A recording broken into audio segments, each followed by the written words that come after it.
Oh, well, as you can see, King David got some new specs on, some new glasses. More and more like Dad each day looks like. So we both rocking the glasses here, and got the glare game going on, looks like, though, you know, lights and all that good stuff. So this episode's a little extra glary because we both got on the glasses, but it's gonna be all right, though. We're gonna get through it. Just trying to get adjusted here. I've been a long day, but we at it again, though. I want to make sure we bring you these episodes on a consistent basis. So this is going to be our new episode here. And before we get going into Think and Grow Rich, we're on to the next chapter. Real quick, I want to say that we did schedule an interview, got out there in the community. It was with Cleveland Boxing, Inner City Boxing.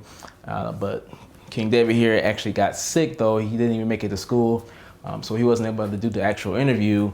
Therefore, we did not put an episode out there for you guys. You remember when you were kind of ill that day? Yes. But I kept my word because I'm a man of my word, and that's really important to me. So I still went out there and I covered the interview. But because it's not feature my man here, it's not going to be available on this platform. But it is available on Serlo Media's YouTube channel if you want to check that out. That's the Inner City Boxing in Cleveland. Fred Wilson and a great crew out there. Got some young kids and men, women, kids, starts at age 8, really doing some phenomenal things. His son's a boxer there. He's turned pro now. Hey, he's a boxer. They got golden gloves. Yep. You watched the video a little bit. I showed it to you. Fred Wilson, the one guy. Yep. Fred Wilson Jr. Yeah, we'll have to check him out sometime. But yep, it was excellent. I had a great time. Everybody there was awesome, and I really appreciated coming out there and getting the opportunity to do that for them. So next announcement real quick, though. We're getting here, but not yet. One more thing I have to say. We've been talking a little bit, and we've decided that we have a goal for the summer. King David here is going to make some bread. He's going to make some money, some moolah. And do you remember how much you said you wanted to make for the summer? 200.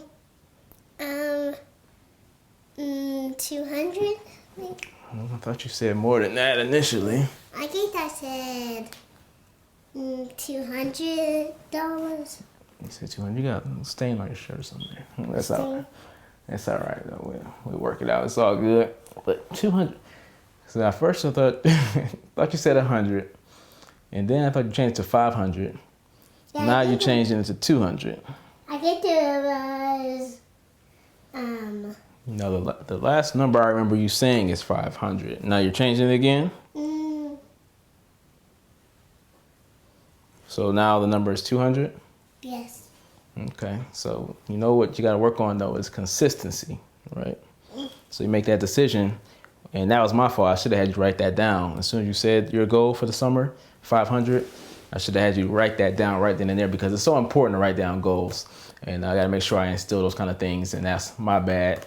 Next time I'll make sure I do that. So, you know, we had this conversation just in general, just talking. It might have even been in the car, I don't remember, but I did ask about it for the summer, what you want to do, want to make some money and things like that, how much. Said 500. Should have probably wrote that down because now you see it's changed to 200. And so when you have goals in mind, you want to make sure you are consistent with those. You write those goals down and you do things that are going to set you up for success for those goals, right? So you don't want to just have an arbitrary goal like, okay, I'm going to do this. You really want to have action steps to go along with that goal. For the record, what's it going to be? How much? 100, 200, 500 for the summer? 200. 200, okay. So you don't want to get too ambitious. Okay, well, that's fine. I was gung-ho, ready, mine already racing about 500. I'm like, okay, what are we going to do? But 200 is cool. That's easy. That's like, if you count 3 months for the summer, that's less than $100 for each month, right? So that's nothing.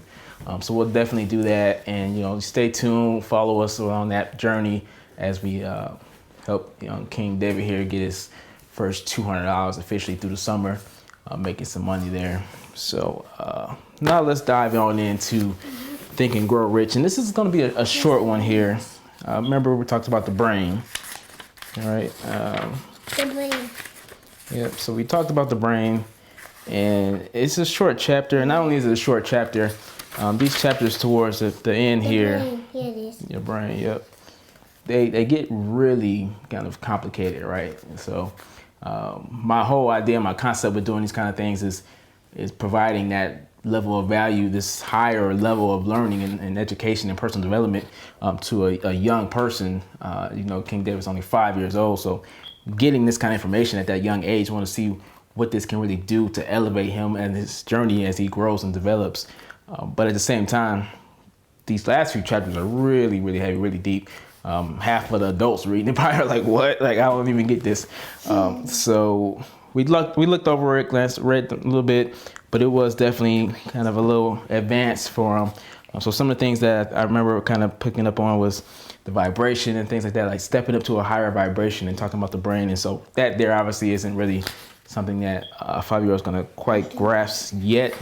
But nonetheless, reading it and then just getting some of that just osmosis type of learning and development is perfect still, though. So was there anything that you can remember, or what do you want to say about the brain? You know at least about what the brain is, right?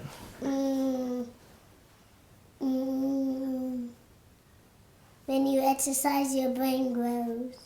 When you exercise, your brain grows. I'm not sure if that's accurate. You mean you exercise your brain, like you exercise your mind? You do okay, so yeah, if you do in homework or schoolwork, tasks, things like that, then yeah. So say you did a bunch of math problems, things like that, then you're exercising your brain at that point, right? So in that case, your brain would kind of grow to some extent, right? Really, it's like about neurons and all that kind of stuff, firing and all this complicated stuff and things like that with the brain. But one good point he made was that, we can't have all this magnificent stuff going on in this brain only for us to just function with our physical body. There has much more to it, and I'm sure it definitely is. And part of that is really the subconscious mind and all that kind of stuff, right? So it gets pretty deep and pretty heavy for sure. So the brain, you say you exercise your brain. Okay. And so you think your brain's growing then? It's getting bigger? So it's not going to fit in your head pretty soon? It's getting so big? It is. It will, because your head going to get bigger too? So then eventually you have like this gigantic head and this huge brain, and you run around really smart. You okay with that? Okay. As long as you're smart, huh? How big would be too big? Like out here? Like a head this big? You okay with that? Okay. No limit then. You like Master P, say no limit. No limit brainiac. Okay. All right, no limit. So what else is going on?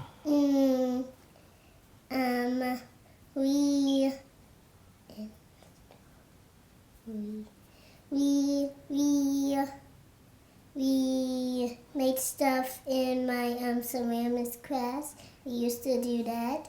We made cups and a glass. Okay, so you've been making ceramics and doing cool, fun stuff, being creative, getting really hands-on with things. That's great. That's wonderful. So you really like that, really creating stuff and using your hands and things, drawing, art, all that kind of stuff.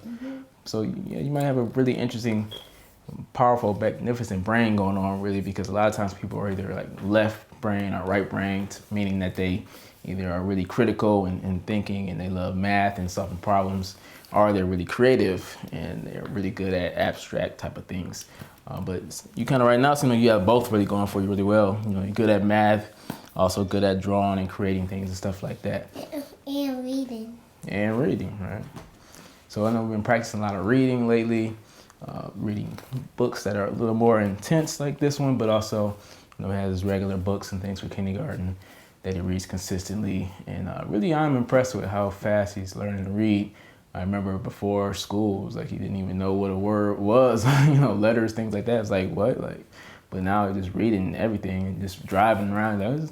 That says stop, it's a stop sign. I'm like, yeah, it is. So that's really good, right? So they're teaching you well then, it seems like, huh? So you're learning a lot, learning how to read. It's exciting stuff, huh? Anything else going on interesting before we close out? Because I really didn't say much about the brain, but maybe you can fill people in about the brain a little bit more. I have something to tell you.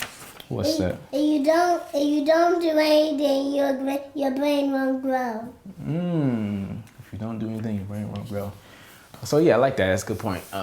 So the brain, right? You use it, it grows. You don't, then it doesn't, right? It's kind of like the muscle, right? So when you think about your brain, you think about muscles. The whole idea with muscles and lifting weights, getting in the gym, is that, yeah, exactly, flex for them a little bit, is that the more you use your muscles, the more you lift and you train, your muscles get stronger, they grow, things like that, right? But if you don't, you know, especially if somebody has to live in the hospital bed for a long time, they can't exercise, they can't move around, then of course their limbs, you know, they get not only weak, but also deteriorate and things, right? To the point where you can't even really use your bodily functions and things like that. So to that point, excellent point, right? Because that is true, that if you don't use your brain, if you don't constantly feed your mind with stimulating information, reading, digesting, even if it's audiobooks and things like that. I mean, I listen to a lot of audiobooks as well when I get a chance to read. So all that kind of stuff, right? Just constantly feeding the brain, feeding the mind positive information, right? Really educational things, whatever your skill, craft is, things like that. Always learning more and more about that stuff so you can become better at it and really perfect it. And that's the name of the game, right? Growth, personal development, self-development, all that. That's the journey. And anything else? Is that it for everybody there? Do your best, don't settle for less. Yes. Do your best, don't settle for less. Please subscribe. Please subscribe. I like it. You got it. Hit all the marks there. Hit all the points. I love it. Do your best, don't settle for less, and subscribe. In the little corner, it should be a little something. Or maybe it's gonna be up here. I don't know. It's somewhere around this screen. It's gonna tell you to subscribe. Cool.